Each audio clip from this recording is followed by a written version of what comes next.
Hello, my Wakundwas. Welcome back to my channel. It's your girl, May Gaga. It's your girl, May Gaga. I hope you've been fantastic and welcome back again. So happy to be here. I hope you're awesome and you've been well. And today is another day for another episode. I hope you get to enjoy and just look inside yourself and reflect on this topic.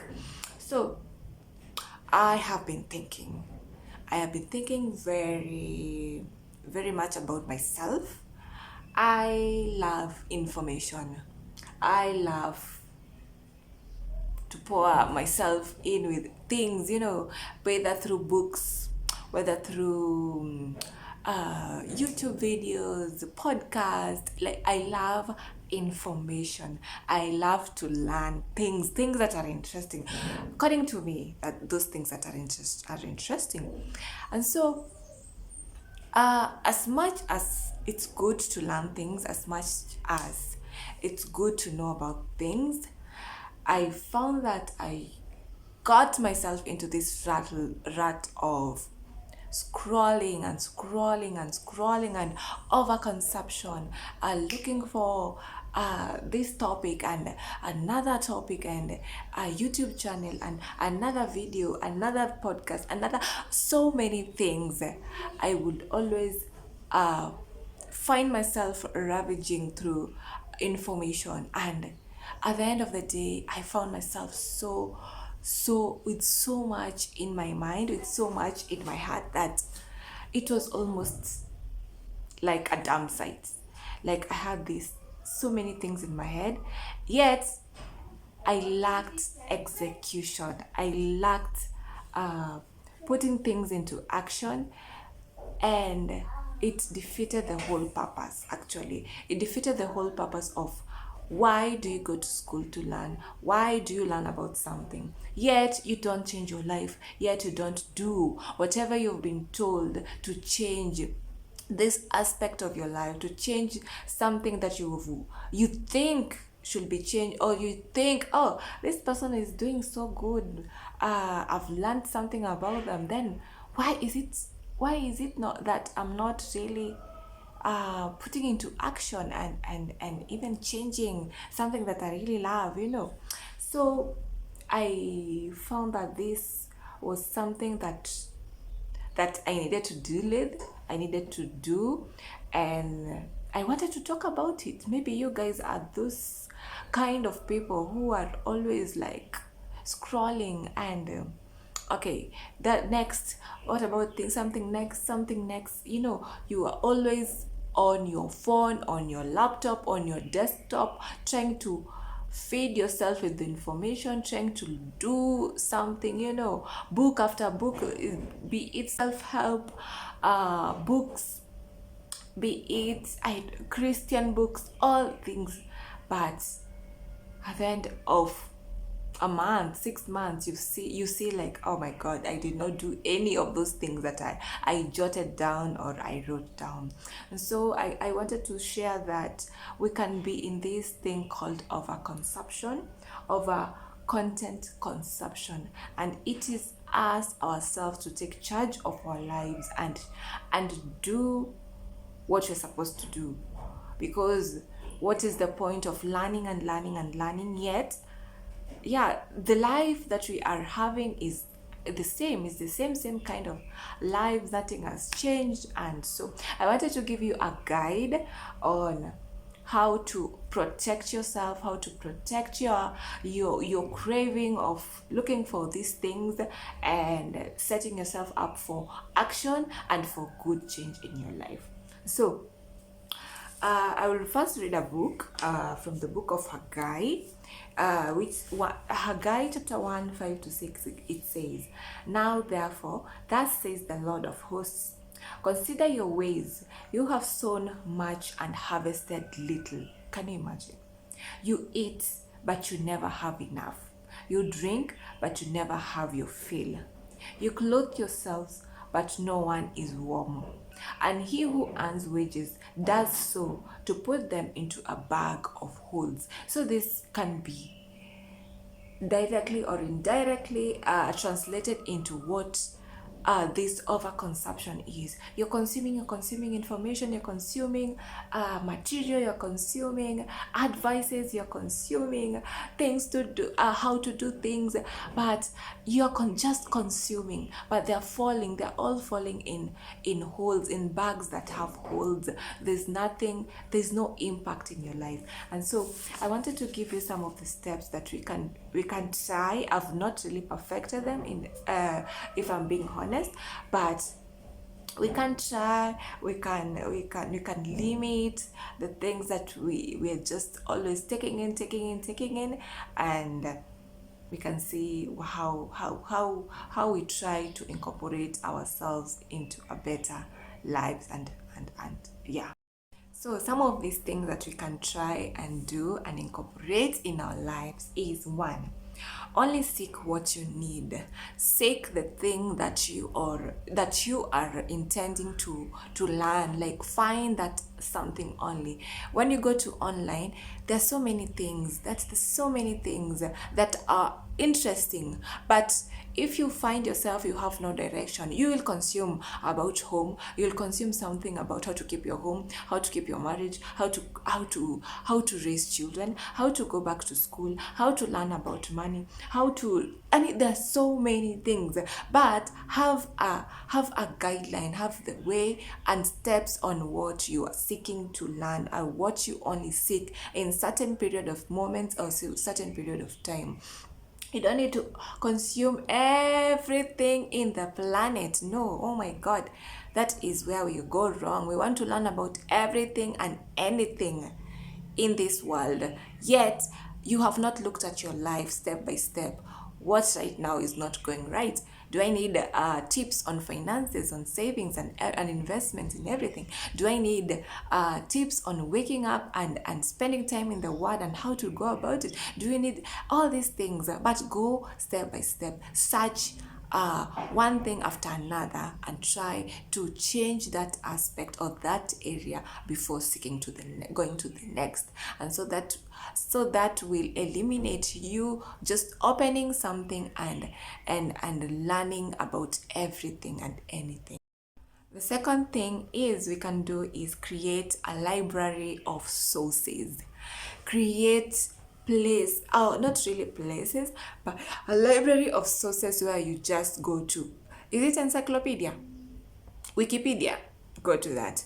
Is it one podcast or three podcasts that they focus on the things that you want to seek this kind of information? Try, like, just take 3 or maximum of 5 sources of information where you can get maybe about diet, about all these things, the money, about cooking, all whatever thing that you want to consume information.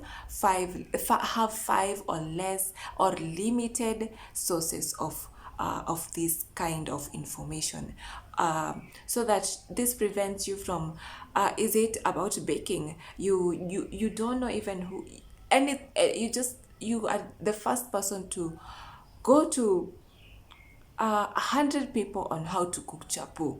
You see, you're already, someone will put salt, someone does not put salt, someone does not put warm water, someone puts milk. There's so many things. Have limited number of sources of about the things that you want to consume, and with this you will find yourself, you're not really over consuming and not being able to execute. Okay. Yeah. The third step is set times for learning. You don't have, oh my God, I'm so guilty about this. I will always be on my phone. I'll always be on my phone playing videos one after another. Yeah, trying to listen about maybe some preaching or someone healing, and then the next learning about something else, and then another preacher, another thing. Can we try to to set times for learning, and this becomes like the whole day thing. If I'm not really busy, and if you find that by the end of the day you're so tired, your eyes are even like watery, you have a migraine because of just being like this with your AirPods or earphones. You're just like consuming.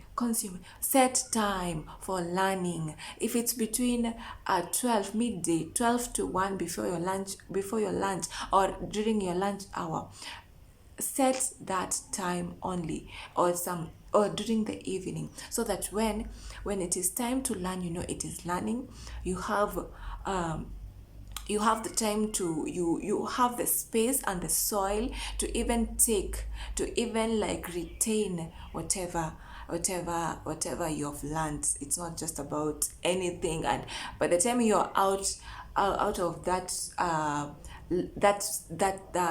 video or that podcast session, you don't even remember what did you consume in the morning or in the afternoon or in the night. You have just dumped things on your head without order, without steps and guides on how to even let yourself meditate on these truths and learn. So set times for learning. The next step is spend 80% of your effort on execution. Oh my God. Be it the books, be it the podcast, be it the articles, be it the videos. 80% of your life, of your time should be on execution. It's not just about consuming. It's not about life is not about that. You have to go, when you go to school, and after that we have to spend the rest of our lives executing. So why not execute as you learn? Execute 80% of your time, execute it, and you do this by maybe jotting notes down, the thing that hits you, and that is what you try to implement daily until it is in your system and in your routine. So spend 80% of your effort and execution. You have to move forward. Remember, you have to move forward in life after learning. Never acting solves nothing. Put the book down and implement what you've learned immediately. Repeat it daily till it sinks, because there is no point on focusing on input if you don't have a way to produce the output. Okay? Yeah. The other fifth point about overconsumption is go on consumption diet. Literally, go on a diet. We are always going for diets, keto diets, I don't know, pescatarian, I don't know, all these diets. We are always choosing for our bodies. But what about that learning material things? If you have a problem with it, maybe try a diet. Try to limit the amount of content you're consuming each week. Not even now about the timing only, not about the library of sources only, but even the number of days. Maybe, cut social media off, cut the days when you're not going to scroll aimlessly. Stop listening to podcasts while you are doing something else, or you should be focusing on something else. You are trying to pray at the same time there is a preaching going on the background. There's so many things going on. So have a consumption diet. Instead of buying more books, reread what you learned 3 years ago. Reread that book again and remind yourself. If you are a pro in highlighting the areas of the areas of that book that were really important to you, go back to them. Check those things again and learn and relearn, actually, or execute what you've never executed. Then the sixth point is think on what you've learned, reflect on it, and see yourself being there, being in that action, or being part of that whatever point that you've gotten. So like, let's say you read somewhere, it is good to brush your teeth before you go to sleep because of the following benefits. But you just read it, you saw it was very important, but you've never executed. So think again, go back to that point, reflect on the importance of brushing before you sleep. See yourself enjoying those benefits, see yourself reaping those benefits, because you have already learned about something and you want to reap those benefits. Then after you meditate and reflect on that, then now see yourself doing it, so that when you see yourself reaping the benefits, you'll go ahead and execute that very thing. After reflecting and executing, you can reward yourself.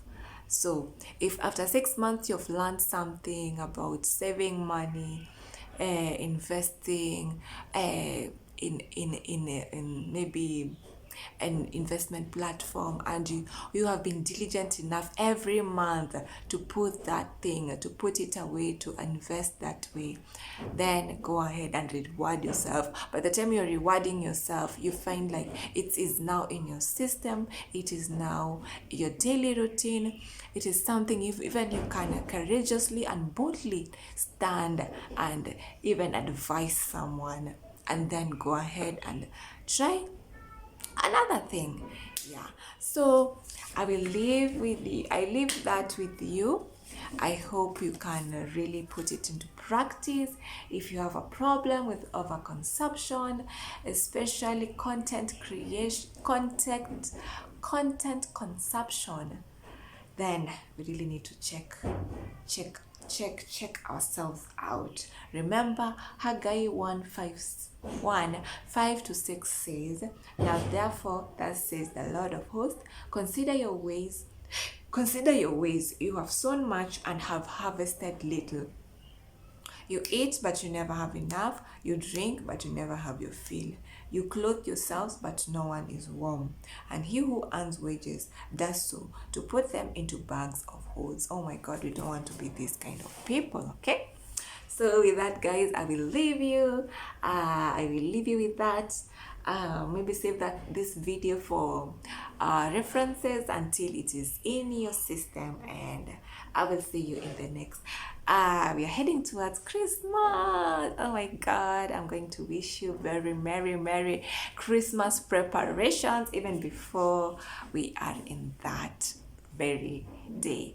Oh my God, because we should start celebrating Christmas early, because it's not just a one-day thing, it's once December hits, everyone is like, oh my God, it's Christmas.